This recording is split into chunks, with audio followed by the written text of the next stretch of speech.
So that's such a great point about building trust. And I was actually going to mention that, because I can imagine early on, it's like, how do you get someone to, search and kind of, find a house and buy it online, sight unseen. So. Yeah. So what we realized is having done this, and bought thousands of houses in our last company, the only thing you really needed to see, you could do all the research online, neighborhoods and all that kind of stuff. You needed to know the condition of the property.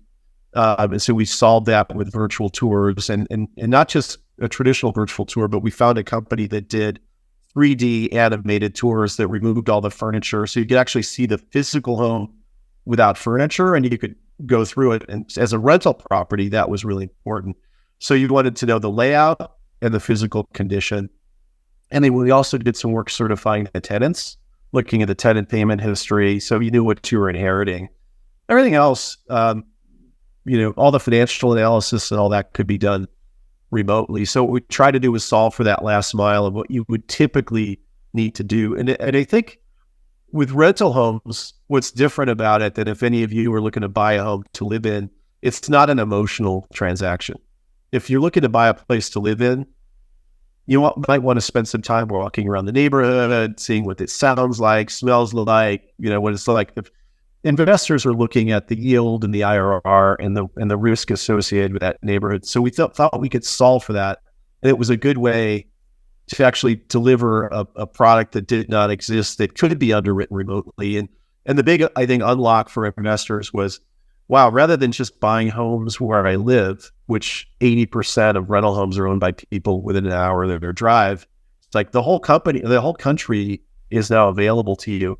And so what we would do when people would start searching in a particular area, kind of like Amazon, we would show them homes in other cities that had similar neighborhood scores, similar type return profiles.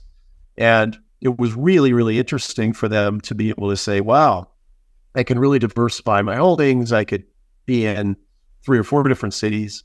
I tell you, early on, one of the things that got me super excited, I knew we were onto something. I was on a flight and I somehow got upgraded. I was lucky. I never flew. I was when Virgin Airlines was still there. I was sitting up front. The guy next to me worked at LinkedIn, and I was on my computer. And he looked over and he said, "Roofstock, what's that?" And you're like, "Oh, it's my company." Blah blah blah. I said, "Is that the down payment on that house?"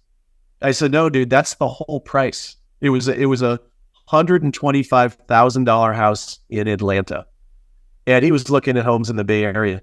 So, honest to God, during our flight, he bought a house on Roofstock. And he started searching and he bought a house. He landed and he sent a text to his wife, "Guess what we just bought?"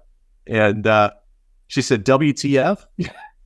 But it was just so easy. And the returns were so compelling. And he never thought that he could buy a rental property where he didn't live because he didn't know how to underwrite it, didn't know how to manage it. We solved all that stuff. So to the extent you could make things that easy, obviously that, the financial implications are important too, but the ease is, I think, in real estate, there's a lot of misery and a lot of mystery in transactions. And we were trying to eliminate as much of that as we could. It's hard in real estate because it's so complicated.